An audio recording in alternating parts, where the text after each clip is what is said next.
Hello friends, welcome to the UPSC analyser. तो आज हम 15 जुलाई का इंडियन एक्सप्रेस डिस्कस करेंगे।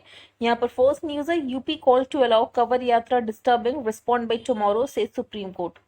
तो सुप्रीम कोर्ट ने सुओ मोटो कॉग्निजेंस लिया है। उन्होंने इंडियन एक्सप्रेस में एक रिपोर्ट पढ़ी थी कि जो उत्तर प्रदेश गवर्नमेंट है वो कवर यात्रा को अलाउ करने का डिसीजन ले रही है, जो कि उत्तराखंड गवर्नमेंट ने भले ही सस्पेंड कर दी कवर यात्रा, लेकिन Uttar Pradesh government is going forward with the Kanwar Yatra. तो सुप्रीम कोर्ट ने इस पर सुओ मोटो कॉग्निजेंस लिया है और उत्तर प्रदेश गवर्नमेंट से इसका रिप्लाई मांगा है। अब नेक्स्ट है, Apple asking for IT rules, government letter to Apple asking for IT rules compliance withdraw.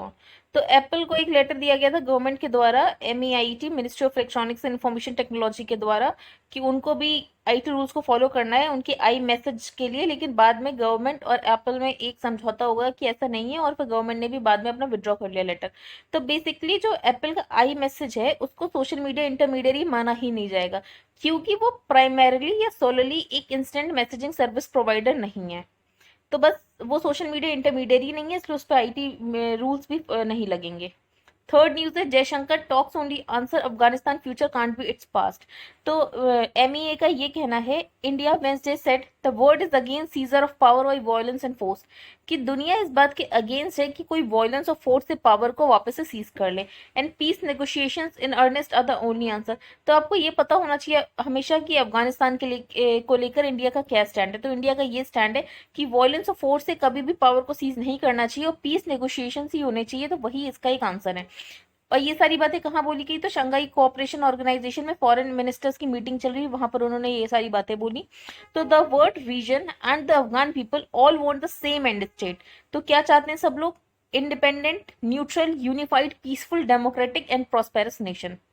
Uttarakhand relaxes land use clause, way for BJP headquartered clear. तो अब उत्तराखंड ने लैंड यूज क्लॉज में कुछ चेंजेस किया है। तो अब बेसिकली जो रेसिडेंशियल यूज के लिए लैंड है उस पर नेशनल पॉलिटिकल पार्टीज की बिल्डिंग भी बन सकती है। इससे पहले पॉलिटिकल पार्टीज अपनी बिल्डिंग नहीं बना सकती थी, जो भी रेसिडेंशियल यूज के लिए लैंड है। तो अब इसको अलाउ कर दिया गया, और बेसिकली अब इसलिए वहां पर न्यू स्टेट हेडक्वार्टर्स बनेंगे बीजेपी के लिए। इससे पहले सिर्फ लोकल बॉडीज, स्टेट और सेंट्रल गवर्नमेंट और पब्लिक एंटरप्राइजेस परमिटेड थे कोई भी लैंड अगर रेसिडेंशियल यूज के लिए है, लेकिन अब वहां पर नेशनल पॉलिटिकल पार्टीज के हेडक्वार्टर्स भी बन सकते हैं।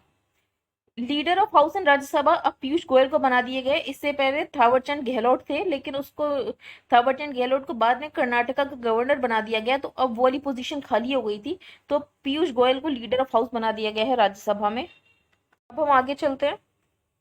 यहाँ पर कुछ भी इंपॉर्टेंट न्यूज नहीं है। यहाँ पे दिल्ली हाईकोर्ट ने एक ऑब्जर्वेशन दी है। जो Delhi High Court on Wednesday rejected the Delhi government's decision to not yet set up super specialities at Indira Gandhi hospital Dwarka and told the state that people in the national capital need medical care and the infrastructure was not adequate. तो Delhi high court ने Wednesday को, जो Delhi government की decision थी कि वो super specialities अभी Indira Gandhi hospital में नहीं बना रहे थे, तो दिल्ली हाईकोर्ट ने ऑब्जर्व किया है कि दिल्ली में अभी मेडिकल केयर और इंफ्रास्ट्रक्चर इनफ नहीं है और जरूरत है कि सुपर स्पेशलिटीज जल्द से जल्द बनाया जाए। हम आगे चलते हैं। यहाँ पर कुछ भी इंपॉर्टेंट न्यूज नहीं है। यहाँ पर LAC situation impacting bilateral ties in a negative manner. तो मैंने आपको बताया कि एससीओ की फॉरेन मिनिस्टर्स की मीटिंग चल रही है, तो वहां पर external affairs minister S Jaishankar का ये कहना था। उन्होंने अपने चाइनीज काउंटर पार्ट वांग ई से इस बात में डिस्कशन किया, जो लाइन ऑफ एक्चुअल कंट्रोल के पास जो भी मिलिट्री स्टैंड ऑफ हो गया है, so that the prolongation of the existing situation in the eastern Ladakh was visibly impacting the bilateral ties in a negative manner। तो इंडिया चाइना के bilateral ties बहुत ही negative manner में इस वजह से इम्पैक्ट हो रहे हैं। and said there was no forward movement from the Chinese side since the disengagement in Pangong Lake areas in February। तो जब फरवरी में पैंगोंग एरियाज में डिसएंगेजमेंट हो गया था, उसके बाद चाइनीज साइड ने कोई भी फॉरवर्ड मूवमेंट नहीं किया है। तो इसके कारण ये एक कंडीशन क्रिएट कर रहा है कि बाकी इश्यूज भी सॉल्व हो सकते हैं। So Jaishankar also told Wong that any unilateral change in the status quo along the line of actual control was not acceptable to India। तो कोई भी अगर चाइना अपनी तरफ से कोई भी स्टेटस को में चेंज करना चाहेगा, जो भी लाइन ऑफ एक्चुअल कंट्रोल जहां से पास होती है, तो वो इंडिया को बिल्कुल भी एक्सेप्टेबल नहीं होगा। और जो भी ओवरऑल टाइज है उन्हें हम जल्द से जल्द रिस्टोर करने की कोशिश करें, पीस और ट्रैंक्विलिटी लाए ईस्टर्न लद्दाख में। द टू फॉरेन मिनिस्टर्स ने फिर एग्री किया कि वो जल्द ही मिलिट्री डायलॉग करेंगे जल्द से जल्द, और ये जो भी मिलिट्री स्टैंड ऑफ है उसको सॉल्व करने की कोशिश करेंगे। अब हम आगे चलते हैं। गवर्नमेंट ने डीए बढ़ा दिए 17% से 28%। तो लास्ट ईयर गवर्नमेंट ने डीए फ्रीज कर दिया था, क्योंकि पैंडेमिक की वजह से देश को रिसोर्सेज की जरूरत थी। तो the cabinet on Wednesday approved 11 percentage point hike in dearness allowance and dearness relief for central government employees. तो जुलाई 1 से ये सारी चीजें इफेक्टिव हो जाएंगी। डीए और डीआर बढ़ा दिया गया है, 28% कर दिया गया है, अप फ्रॉम 17%। तो लास्ट ईयर ही फ्रोज कर दिया गया था। एक कमिटी है ओबीसी में सब कैटेगराइजेशन के लिए, तो उसका बेसिकली एक्सटेंशन कर दिया गया है। तो वो कमिटी के जो चेयरपर्सन है वो है जस्टिस जी रोहिणी। तो a commission set up to look into sub categorisation of the OBCs in the central list. तो इसके लिए एक कमीशन बनी थी जिसको हेड करी थी जस्टिस जी रोहिणी। आगे चलते हैं हम। यहाँ पर एक लेंसेट ग्लोबल हेल्थ की स्टडी आई है जिससे ये पता चला है stroke is the predominant cause of death among neurological disorders in the country. तो स्ट्रोक प्रीडोमिनेंट कॉज है। इसने लगभग 6,99,000 डेथ्स हुई इंडिया में 2019, which was 7.4% of the total death. तो टोटल डेथ्स का देखें तो 7.4% स्ट्रोक की वजह से हो रही है। Stroke was responsible for 68% deaths from neurological disorders followed by Alzheimer's and other dementias and encephalitis. तो स्ट्रोक के बाद जो सेकंड नंबर पे वो अल्जाइमर्स आ रहा है, उसके बाद इंसेफेलाइटिस आ रहा है, जिसकी वजह से ज्यादातर डेथ्स हो रही हैं। तो उससे ये पता चलता है कि अब कम्युनिकेबल डिजीज से ज्यादा लोग नहीं मर रहे हैं, अब ज्यादा लोग मर रहे हैं नॉन कम्युनिकेबल डिजीज से। तो according to the report prevalence of infectious disorders has dropped considerably. तो जो इन्फेक्शियस डिसऑर्डर्स होते हैं अब उसके नंबर पे गिरावट देखी गई है, एंड रादर जो नॉन कम्युनिकेबल डिजीजेज है उसकी वजह से ज्यादा डेथ्स हो रही है। और इसमें टॉप 3 में स्ट्रोक, हेडेक और एपिलेप्सी। हम आगे चलते हैं। और इसके लिए इंडिया ने क्या किया है, तो इंडिया के एक state level disease burden initiative है जो कि कोलैबोरेटिव एफर्ट है आईसीएमआर, पीएचएफआई और institute for health matrix and evaluation and others. तो कभी ये आए कि इंडिया इसके लिए क्या सारी चीजें कर रहा है, तो इंडिया बहुत कुछ कर रहा है। जैसे कि ये एक इनिशिएटिव आप नोट कर सकते हैं कि India state level disease burden initiative. आगे चलते हैं। Renewables provide 37% of India's power capacity. तो एक रिपोर्ट में ये पता चला है, रिपोर्ट का नाम है रीच फॉर द सन। तो इसमें ये पता चला है India which accounts for 9% of emerging market electricity demand and 20% of expected demand growth. ये बता रहा है कि कैसे इंडिया फॉसिल फ्यूल से जो इलेक्ट्रिसिटी जनरेट करता था, कैसे लीप फ्रॉग लिया है रिन्यूएबल्स एनर्जी जनरेट करने के लिए। तो 2010 में जहां इंडिया के पास 20 गीगावाट ऑफ सोलर पावर थी, आज इंडिया के पास 96 gigawatt of solar, wind, biomass और स्मॉल हाइड्रो पावर है। और लगभग जो हमारी पावर कैपेसिटी वो 37% रिन्यूएबल सोर्सेज से आती है।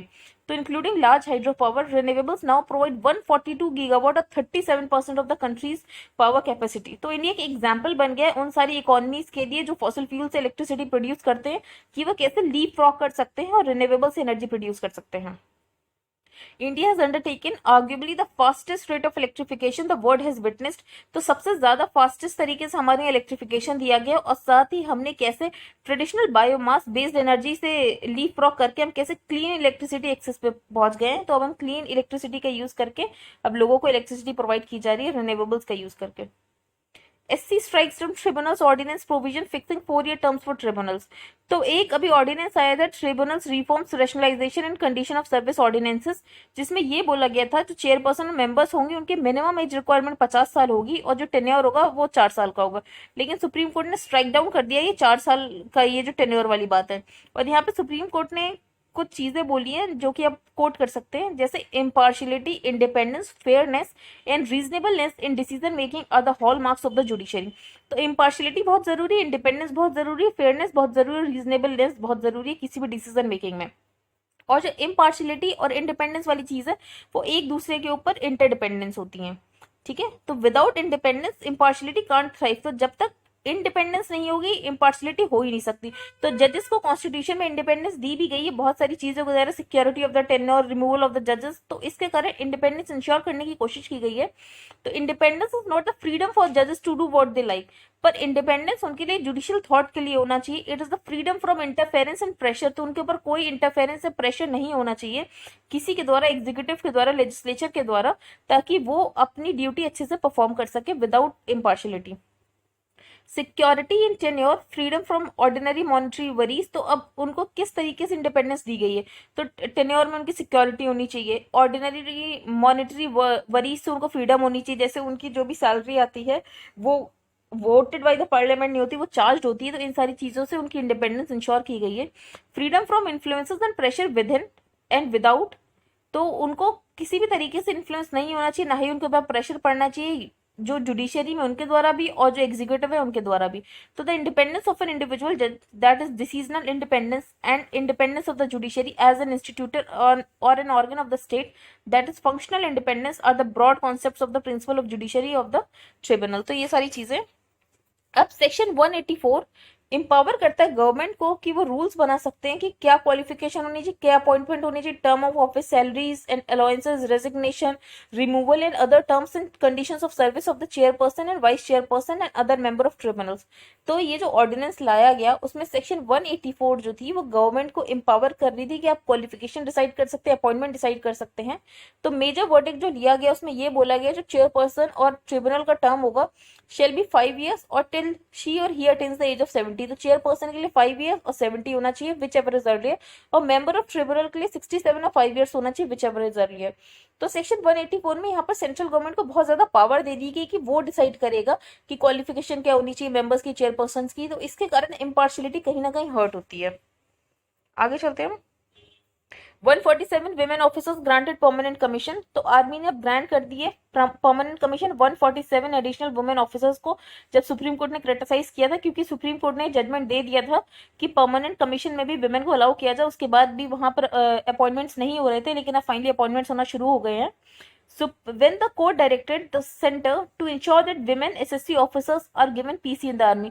तो पहले women को सिर्फ शॉर्ट सर्विस कमीशन में ही ऑफिसर्स बनाया जाता था, लेकिन अब women PC में भी आ सकती हैं आर्मी में परमानेंट कमीशन के लिए। आगे चलते हैं हम। The return of bogie. तो यहाँ पर जो ये यूपी एक पॉपुलेशन पॉलिसी लेकर आया, असम अपनी एक पॉपुलेशन पॉलिसी की बात कर रही है। तो इसमें ऑथर ने कुछ फैक्ट्स बताए। पहला ऑथर ने बोला है जो ये मेजर्स है इसमें बहुत ज्यादा असेंशियल फ्लॉज है। पहला, ग्लोबल एक्सपीरियंस ये बोलता है कि अगर आप कोई भी कॉशन करोगे पॉपुलेशन कंट्रोल करने के लिए, जैसे कि आपको गवर्नमेंट में बेनिफिट्स नहीं देंगे, सब्सिडीज नहीं देंगे, तो ये काउंटर प्रोडक्टिव हो सकता है। And how can we forget the forced sterilisation programme of the emergency era. तो 1975-77 में इमरजेंसी टाइम में भी ऐसे फोर्स्ड स्टेरिलाइजेशन किया था, तो वो तब भी काउंटर प्रोडक्टिव हुआ था और वो आज भी काउंटर प्रोडक्टिव होगा अगर गवर्नमेंट अपनी तरफ से पॉपुलेशन कंट्रोल करने की कोशिश करेगा। Secondly, the two-child norm has earlier shown in the other states disastrous consequences for women। अगर टू चाइल्ड नॉर्म को देखो तो वो बहुत डिजास्टर्स कॉन्सिक्वेंसेस वुमेन के लिए करती है। फॉर एग्जाम्पल, बहुत सारी वुमेन, क्योंकि ये होता है कि लोकल बॉडीज इलेक्शन के लिए जरूरत है कि 2 ही बच्चे होने चाहिए, तो बहुत सारी वुमेन को ऐसे डिवोर्स फेस करना पड़ता है। With many facing divorce to prevent qualification of their husbands from contesting elections and couples going for large scale female feticide। तो इसके कारण सेक्स सेलेक्टिव एबॉर्शन भी हो रहा है। तो हमें 2 दिक्कतें पता चल गई, पहला डिवोर्स की दिक्कत हो रही है और दूसरा सेक्स सेलेक्टिव एबॉर्शन हो रहा है। जो चाइल्ड सेक्स रेशियो है वो भी डिक्लाइन हो गया है। 945 1991 में था और अब 918 रह गया है 2011 में। अगर हम यहाँ पर fixing upper limits on the number of children and trying it to government aid and benefits is questionable. अब चाइना ने ये 1 चाइल्ड पॉलिसी की थी और ये चाइना के लिए काउंटर प्रोडक्टिव हो गई। जैसे कि the 1 child policy adopted by that country in the 1990s वो बहुत डिजास्टर्स प्रूव हुई है और कंट्री को बाद में 2 चाइल्ड की तरफ मूव करना पड़ा। अब बेसिकली 3 चाइल्ड नॉर्म भी वहां पर शुरू हो गया है। तो चाइना में हमें क्या दिक्कत देखने की मिली है कि वहां पर 70% एल्डरली पॉपुलेशन है और 30% यंग पीपल है सपोर्ट करने के लिए। तो वहां पर डिपेंडेंट पॉपुलेशन 70% लोगों की हो गई है। तो ये कुछ ऐसे कॉन्सिक्वेंसेज है जो पहले चाइना ने नहीं सोचे थे और वो अब देखने को मिल रहे हैं। अब ऑथर ने असम में डेटा कोट किया है कि in Assam in particular the TFR has in fact drop from 2.2 in 2015 to 1.9 in 2020-21। तो असम में तो टोटल फर्टिलिटी रेट अपने आप ही 1.9 पर आ गया, जो कि रिप्लेसमेंट लेवल से भी कम है। तो वहां पर पॉपुलेशन पॉलिसी की क्या जरूरत है। The use of modern contraceptive methods by women is highest among Assam's Muslim women. तो ऑथर ने ये बोला है, जैसे कि वहां के चीफ मिनिस्टर के रिमार्क्स थे कि जैसे मुस्लिम कम्युनिटी में बहुत ज्यादा पॉपुलेशन बढ़ रही है, तो ऑथर ने यहाँ पे डेटा कोट करते हुए बोला है जो कॉन्ट्रोसेप्टिव मेथड विमेन सबसे ज्यादा जो हाईएस्ट यूज कर रही है असम में वो मुस्लिम विमेन ही है। मुस्लिम विमेन ही सबसे ज्यादा कॉन्ट्रोसेप्टिव यूज कर रही है, वो 49% के नंबर पे है। तो ऑथर ने बोला प्रॉब्लम यहाँ पे अनकंट्रोल पॉपुलेशन इंक्रीज की नहीं है कि असम अच्छे से कर नहीं पा रहा, उसमें दिक्कत है कि सर्विस डिलीवरी अच्छी नहीं है। पॉपुलेशन एक्सप्लोजन का भी प्रॉब्लम है ही नहीं, पॉपुलेशन एक्सप्लोजन की प्रॉब्लम नहीं है बल्कि पुअर सर्विस डिलीवरी की प्रॉब्लम है। अब यहाँ पर ऑथर ने बोला कि 3 फैक्टर्स की वजह से ये हम देख रहे हैं जो डेवलपमेंट है वो अच्छे से नहीं हो पा रहा। वो 3 फैक्टर्स ये, illiteracy specially of girls, poverty and poor reach of health services. तो हमें किसी पॉपुलेशन पॉलिसी की जरूरत नहीं है, हमें बस इन 3 एरियाज पे काम करने की जरूरत है कि लड़कियों को एजुकेटेड बनाया जाए, साथ ही लोगों को पॉवर्टी से बाहर निकालने की कोशिश की जाए और हेल्थ सर्विसेज अच्छे से लोगों को डिलीवर किए जाए। तो अपने आप ही एमएमआर आईएमआर सब कुछ कम हो जाएगा। एन इंटरनेशनली रिकॉग्नाइज प्रिंसिपल ये है कि development is the best contraceptive, कि आप अवेयरनेस फैलाने की कोशिश कर रहे हो कि लोग कॉन्ट्रासेप्टिव मेजर्स लें, लेकिन अगर आप डेवलपमेंट करोगे तो अपने आप ही ये सारी चीजें ठीक हो जाएंगी। तो it should precede fertility control and not the other way round. तो prima facie the given rationale and most of the provisions of the bill sound reasonable, it's the coercive elements, जैसे कि बाकी सारी चीजें तो ठीक है यूपी पॉपुलेशन पॉलिसी की भी, लेकिन उसमें जो कोर्सिव एलिमेंट्स है कि अगर आपके 2 से ज्यादा बच्चे हुए तो गवर्नमेंट जॉब्स नहीं दी जाएंगी, बेनिफिट ऑफ गवर्नमेंट स्कीम्स नहीं मिलेगा, तो ये बहुत ही अनडिजायरेबल है और एक काउंटर प्रोडक्टिव भी हो सकता है। It is noteworthy that despite the triple handicap of lowest illiteracy, extreme poverty, and poor access to family planning services, Muslim adoption of family planning has been commendably high in the last 3 decades, faster than Hindus.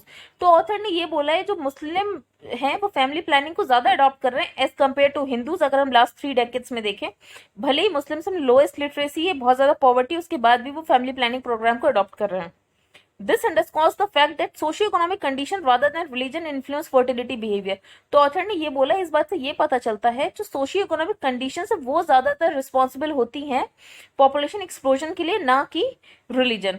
तो NFHS survey clearly shows that. तो NFHS सर्वे को author ने coat किया है कि वो सीधे सीधे बताता है जो बीमारू स्टेट्स हैं और जो सोशियो इकोनॉमिक बैकवर्ड स्टेट्स हैं उनमें हिंदू मुस्लिम कोई भी कम्युनिटी हो वहां पर पॉपुलेशन एक्सप्लोजन आपको ज्यादा ही देखने को मिलेगा।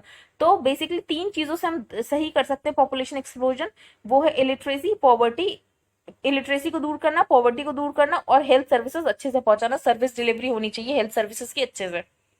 अब यहाँ पर टेकिंग वैक्सीन टू मेलघाट, तो कभी ये आता है कि वैक्सीन हेजिटेंसी को कैसे दूर किया जाए, तो आप ये केस स्टडी भी लिख सकते हैं मेलघाट की। तो vaccination in Melghat nestled within a forest a core tiger reserve and home to the Korku tribals. तो कोरकू ट्राइबल्स रहते हैं मेलघाट में, तो वहां पर पहले बहुत ज्यादा वैक्सीन हेजिटेंसी की थी, तो उसे कैसे दूर किया गया, तो इन्फॉर्मेशन एजुकेशन और कम्युनिकेशन के द्वारा दूर किया गया। सबसे पहले in Melghat our strategy was multifold. Language किसी भी कल्चर का सेंटर पीस होता है, तो वहां पर ऐसे फिल्म्स बनाई गई कि कैसे वैक्सीनेशन के लिए लोगों को अवेयर किया जाए। तो so the priority was to have a mode of communication which belong to the people. तो our discussion led to shooting episodes of a serial जिसको उन्होंने बोला corona will lose Melghat will win. तो उससे लोग थोड़े अवेयर हुए कि हाँ वैक्सीन लगवानी चाहिए, तभी हम कोरोना वायरस ऊपर आ सकते हैं। Villagers can't sit at home all day long as most of them work for MNREGA और in their fields। तो जानबूझ के वैक्सीनेशन कैंप्स वहां लगाए गए जो कि लोगों को दिखे ओपन स्पेसेस में। तब आते जाते लोग देखते थे कि अच्छा ये वैक्सीन लगवा रहा तो मुझे भी वैक्सीन लगवानी चाहिए। तो इन सारी चीजों के द्वारा वहां पे वैक्सीनेशन कैंपेन की अवेयरनेस फैलाई गई। और इसके अलावा रिवॉर्ड सिस्टम्स रखे गए, पब्लिक एप्रिसिएशन रखा गया, ऐसे कंपटीशन कराए गए डिफरेंट विलेजेस में कि कौन सबसे पहले 100% वैक्सीनेटेड हो जाएगा। और सबसे पहले ग्राम पंचायत बॉडीज को 100% वैक्सीनेट किया गया, क्योंकि जिनको आप प्रीच कर रहे पहले आप वो चीज खुद भी तो प्रैक्टिस करो। इसलिए अगर ग्राम पंचायत बॉडीज 100% वैक्सीनेट होगी तो लोग अपने आप ही वैक्सीनेशन कराने के लिए आ जाएंगे। हम आगे चलते हैं। यहाँ पर अ प्लान विदाउट पीपल, तो दिल्ली डेवलपमेंट अथॉरिटी का ड्राफ्ट दिल्ली मास्टर प्लान 2041 का है। तो ऑथर ने बोला ये प्लान बहुत ही ज्यादा टॉप डाउन अप्रोच है और यहाँ पर पार्टिसिपेंट्स जो स्टेक होल्डर्स है उनकी चीजों को कंसिडर ही नहीं किया गया। सबसे पहले जो अर्बन प्लानिंग दिल्ली में है वो बहुत ज्यादा सेंट्रलाइज्ड है। जो डीडीए है दिल्ली डेवलपमेंट अथॉरिटी, वो यूनियन गवर्नमेंट की बॉडी है और वो ministry of housing and urban affairs के अंदर काम करती है। तो जो लेफ्टिनेंट गवर्नर है दिल्ली के वो चेयरमैन होते हैं डीडीए के और सारी एग्जीक्यूटिव पावर्स उन्हीं के पास होती है। तो हमें ये पता चल गया जो डीडीए बना रहा है सब कुछ तो वो बहुत टॉप डाउन अप्रोच है, क्योंकि बहुत ज्यादा सेंट्रलाइज्ड बॉडी है। जो इलेक्टेड गवर्नमेंट होती है दिल्ली की उनके अंदर बेसिकली दिल्ली जल बोर्ड होता है, अर्बन डेवलपमेंट डिपार्टमेंट होता है, Delhi urban shelter improvement board होते हैं जो डे टू डे इश्यूज देखते हैं जो भी होते हैं। तो जो 3 elected municipal corporations operate at the level of local governance and execution, तो दिल्ली जल बोर्ड, अर्बन डेवलपमेंट डिपार्टमेंट और Delhi urban shelter improvement board, तो ये सब काम करते हैं लोकल लेवल पर। तो ऑथर ने बोला है जो डीडीए है और ये सारी बॉडीज है इनमें जरूरत है कि हार्मोनियस रिलेशनशिप हो, लेकिन ऐसा देखा नहीं गया है। तो a concerted relationship between the central government, तो पहले सेंट्रल गवर्नमेंट में first under Atal Bihari Vajpayee and then under Manmohan Singh. तो जब ये कंसर्टेड रिलेशनशिप थी इन सारी बॉडीज में, तो दिल्ली में अच्छा डेवलपमेंट देखने को मिला। लेकिन in simpler words, the vision for the planning of the metropolis is formulated completely under the union government. तो जो भी विजन बनाया गया है मेट्रोपोलिस डेवलपमेंट के लिए, वो पूरा यूनियन गवर्नमेंट के अंडर है, और जो लोकल इश्यूज है वो इलेक्टेड रिप्रेजेंटेटिव्स हेड करते हैं। अगर इनके बीच में हार्मनी होती तब तो डेवलपमेंट हो जाता है, लेकिन अगर इनके बीच में हार्मनी नहीं होती तो डेवलपमेंट बहुत ज्यादा सफर करता है। मोर रिसेंटली जो भी फ्रिक्शन देखा गया अरविंद केजरीवाल की गवर्नमेंट में और बीजेपी की सेंट्रल गवर्नमेंट में, उसके कारण दिल्ली में जो डेवलपमेंट है वो बहुत ही ज्यादा नेगेटिवली इम्पैक्ट हुआ है। अब यहाँ पर ऑथर ने बोला, in all fairness our master plans have always been authoritarian. तो दिल्ली में जो भी मास्टर प्लान्स है, और ये कहीं भी तो बहुत ही ऑथोरिटेटिव होते हैं। जो urban planning in India has remained aloof to local context, तो लोकल लोगों को उसमें कभी स्टेक होल्डर बनाया ही नहीं जाता है। हमेशा से हम टॉप डाउन अप्रोच देख रहे हैं कि हमेशा अर्बन प्लानिंग ऊपर से कंसिडर की जाती है कि कैसे नीचे बनेगा। तो स्कॉलर्स लाइक दार्शनी महादेव या note that the top down approach leaves weaker section and local stakeholders out of the planning process. तो अगर हम टॉप डाउन अप्रोच रखेंगे तो जो लोकल स्टेक होल्डर्स है वो हमेशा प्लानिंग प्रोसेस से बाहर रह जाएंगे। More over the state handles any deviation from the master plan with authority and force. Economist like Ishar Ahluwalia have argued for flexible ways of planning. तो जो प्लानिंग होनी चाहिए अर्बन प्लानिंग, वो हमेशा फ्लेक्सिबल होनी चाहिए और वो बॉटम अप अप्रोच को फॉलो करना चाहिए। Ahluwalia suggested that planning must happen at local levels. तो प्लानिंग हमेशा लोकल लेवल्स को होना चाहिए और गवर्नमेंट को लेजिस्लेटिव सपोर्ट और कंड्यूसिव, ऐसा कंड्यूसिव एनवायरनमेंट प्रोवाइड करना चाहिए ताकि जो प्लानिंग है उसको इंप्लीमेंट किया जा सके। लेकिन यहाँ पर हम देख रहे हैं जो प्लानिंग है वही बहुत ज्यादा सेंट्रलाइज्ड हो जाती है। तो स्टेट को सिर्फ एक फैसिलिटेटर का रोल प्ले करना चाहिए और सब कुछ प्लानिंग लोकल स्टेक होल्डर्स के लेवल पर ही होनी चाहिए। हम आगे चलते हैं। यहाँ पे कुछ लोकेशन आपको पता होनी चाहिए। स्पिन बोल्डाक बॉर्डर, ये कांधार प्रोविंस में है। इसके अलावा बदख्शान, ये अफगानिस्तान में है। तो यहाँ पर एक मिनोरिटी रहते हैं जिनका नाम है करगिज माइनॉरिटी। आगे चलते हैं। यहाँ पर जैसे 2 चाइल्ड पॉलिसी आ जाए, 1 चाइल्ड पॉलिसी आ जाए, तो उसके और भी कॉन्सिक्वेंसेस देखने के लिए मिल सकते हैं। क्योंकि चाइना में चाइल्ड एब्डक्शन बहुत ज्यादा कॉमन है। जब से चाइना में 1 चाइल्ड पॉलिसी आई तो चाइल्ड एब्डक्शन बहुत ज्यादा राइज होता हुआ वहां पर देखा गया। बच्चों को बहुत ज्यादा किडनैप किया जाने लगा। तो child abduction is a long standing problem in China. There are no official statistics on the number of children kidnapped each year. तो कोई ऑफिशियल स्टैटिस्टिक्स नहीं है कि कितने बच्चे वहां पर किडनैप होते हैं, लेकिन हिस्टोरिकली जो चाइल्ड एब्डक्शन है चाइना में उसको लिंक किया गया है चाइना की 1 चाइल्ड पॉलिसी के साथ। क्योंकि कुछ couples resorted to buying young boys on the black market, तो वो ब्लैक मार्केट के थ्रू यंग बॉयज को खरीदते थे। तो ये सारी चाइल्ड ट्रैफिकिंग बहुत ज्यादा बढ़ गया था। तो ऐसे पॉपुलेशन पॉलिसी और एक कोर्शन की वजह से ये सारे कॉन्सिक्वेंसेस भी देखने के लिए मिल सकते हैं, चाइल्ड एब्डक्शन जैसी चीजें। हम आगे चलते हैं।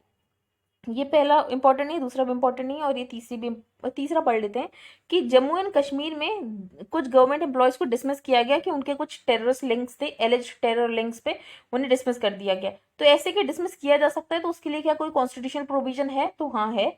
Article 311 of the constitution deal करता है डिसमिसल, रिमूवल और reduction in rank of person employed in civil capacities under the union और स्टेट। तो यूनियन और स्टेट के अंदर कोई भी सिविल कैपेसिटी में अगर पर्सन एम्प्लॉय है तो उसे डिसमिस किया जा सकता है, रिमूव किया जा सकता है, या उसके रैंक में उसको रिड्यूस भी किया जा सकता है। तो under article 311 clause 2, no civil servant can be dismissed और रिमूव और reduced in rank except after an inquiry in which he has been informed of the charges and given a reasonable opportunity of being heard in respect of those charges। Article 311 clause 2 में ये लिखा है कि कोई भी civil servant होगा, अगर उसे रिमूव करना है तो सबसे पहले एक इंक्वायरी की जाएगी और उसको सुना जाएगा कि उसका क्या पॉइंट ऑफ व्यू है, उसने ऐसा क्यों किया। लेकिन ये जो इंक्वायरी है ये कभी कभी नहीं भी की जा सकती है। उसके लिए कौन कौन सी कंडीशन है? तो sub section C of the provision however ये बोलता है कि क्लॉज तब नहीं अप्लाई होगा जब प्रेसिडेंट और गवर्नर सेटिस्फाइड है कि interest of the security of the state में जरूरत है कि इंक्वायरी नहीं की जाए और डायरेक्टली रिमूव कर दिया जाए।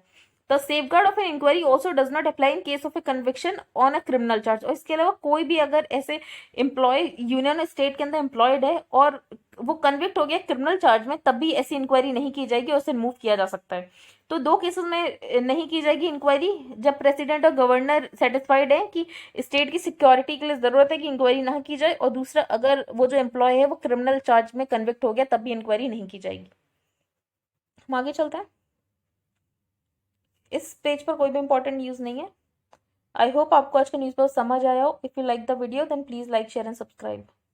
Thank you and have a nice day.